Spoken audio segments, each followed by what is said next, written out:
অনেকেরই প্রশ্ন, আমরাও জানতে চাই। ডিবি হারুন তিনি কিন্তু এই মুহূর্তে বরখাস্তকৃত। ডিবি হারুন আসলে কোথায়? ডক্টর ইউনূস সাহেবের সরকার ক্ষমতা গ্রহণের পর অনেক বড় বড় ক্যারেক্টার, তাদের কিন্তু খোঁজখবর পাওয়া যাচ্ছে না।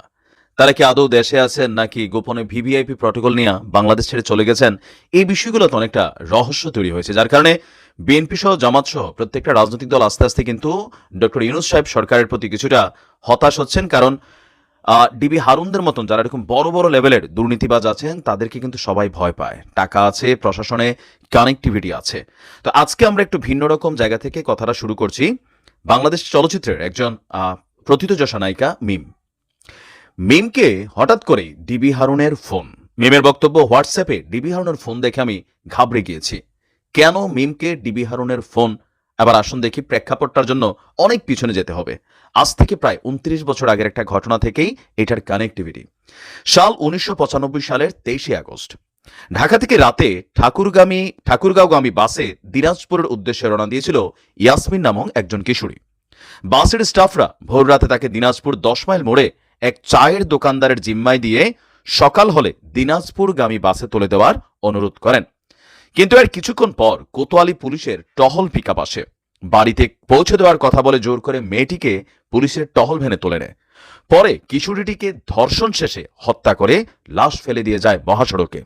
এই ঘটনাকে কেন্দ্র করে সৃষ্ট দিনাজপুরবাসীর প্রতিবাদ আন্দোলন ২৪ থেকে ২৭ আগস্ট ১৯৯৫ সাল উত্তাল ছিল দিনাজপুর। পুলিশের গুলিতে প্রাণ হারান ৭ আন্দোলনকারী, আহত হয়েছিল ২ শতাধিক। সারা দেশে আপনার দিনাজপুর সহ এই আন্দোলনের ছড়িয়ে পড়ে। সেই ইয়াসমিনের চরিত্রেই অভিনয় করার কথা ছিল নায়িকা মিমের। ছবির নাম রাখা হয়েছিল আমি ইয়াসমিন বলছি। গত বছর এসেছিল খবরটি। শীঘ্রই ছবিটির শুটিং করার কথা জানিয়েছিলেন পরিচালক, কিন্তু তা আর হয়ে ওঠেনি।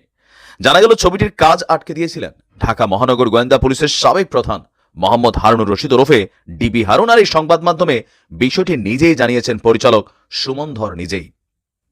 আর এই ঘটনার মধ্যে কানেক্টিভিটি হিসাবে যিনি কাজ করেছেন, দালাল হিসাবে পরিচিত চিত্রনায়ক জায়েদ খান। এখানে জায়েদ খানের নামও কিন্তু চলে এসেছে। সুমন জানান, একদিন অচেনা একটা ফোন নাম্বার থেকে তার সঙ্গে যোগাযোগ করেন ডিবি হারুন, তবে তা জায়েদ খানের মাধ্যমে। জায়েদ খানই সুমনকে নিয়ে গিয়েছিলেন ডিবি হারুনের অফিসে। পরিচালকের ভাষায় কণ্ঠ শুনে বুঝলাম জায়েদ ভাই। আগের দিনও তিনি ফোন করেছিলেন। ফোন করে জায়েদ ভাই আমাকে বললেন, আপনার সঙ্গে হারুন ভাই একটু কথা বলতে চাই, ওখানে যেতে হবে। কেন যেন আপনাকে ডেকেছেন। আমি যেহেতু চলচ্চিত্রের মানুষ, তাই আমাকেই দায়িত্ব দিয়েছেন। পরদিন আমি গেলাম। কয়েক মিনিটের ব্যবধানে জায়েদ ভাইও ঢুকলেন। দেখলাম হারুন সাহেব তার রুমে বসা, তার টিমও আছে। সালাম দেওয়ার পর আমাকে প্রশ্ন করলেন, কি অবস্থা? শুনলাম আপনি একটা সিনেমা করছেন, আমি ইয়াসমিন বলছি। তো তিনি বললেন, হ্যাঁ। বলেন, এটা নিয়ে অনেক কথাবার্তা আসে, এই ছবিটা আসলে করা যাবে না। আমাদের ওখানে বড় বড় আরো শক্তিশালী গল্প আছে, ওগুলা আপনাকে দেই, সেখান থেকে করুন। তো বললাম, এই ছবির পেছনে আমি অনেক পরিশ্রম করেছি, সেই ২০১৭ সাল থেকে লেগে আছি। যেহেতু সত্যি গল্প, সিনেমার মধ্যে যেন সবটুকু সঠিকভাবে উঠে আসে, তার জন্য অনেক গবেষণা করা হয়েছে, টাকা বিনিয়োগ হয়েছে, প্রযোজকেরও অনেক টাকা চলে গেছে। সবচেয়ে বড় কথা, ছবিটি বানাবো বলেই এই সময় নাটক বানানো কমিয়ে দিয়েছি। তো নাছরবান্দা হারুন তিনি বলছেন এই ছবি করা যাবে না।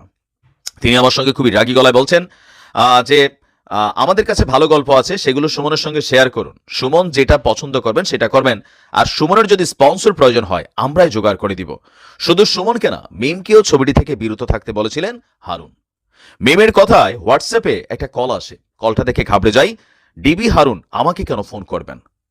তারপর বলছে যে ভাবতেও পারেনি যে আমার কাছে এমন একটি ফোন কল সেদিন আসবে আর বলা হবে যে ছবিটিতে আপনি অভিনয় করতে পারবেন না।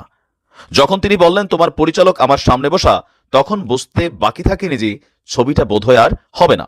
পরিচালক বের হওয়ার পর ফোন করে তা নিশ্চিত হই। সব মিলিয়ে মনটা খুব খারাপ হয়ে যায়। আর বলা হচ্ছে যে নতুন খবর হচ্ছে হারুনের কারণে আটকে থাকা আমি ইয়াসমিন বলছি ছবিটির কাজ আবারও শুরু হচ্ছে। এখন এখানে যে গল্পটা বা যে সত্যি স্টোরিটা আসছে ১৯৯৫ সালের ২৩শে আগস্টের, এটা সেখানে আপনার যে বাস্তবতা, সেই বাস্তবতাতে আমরা নিজেরাও আশ্চর্য হচ্ছি। এই ধরনের বখাটে বা দিকভ্রান্ত হওয়া কিছু পুলিশ বাংলাদেশে আছে। এদের কারণে পুলিশ বাহিনীর বদনাম হয়েছে, সুনাম নষ্ট হয়েছে। অপরদিকে দিনরাত পরিশ্রম করে যারা মেহনত করে বাংলাদেশের মানুষকে নিরাপত্তা দিচ্ছে, তারাও বদনামের শিকার হচ্ছে।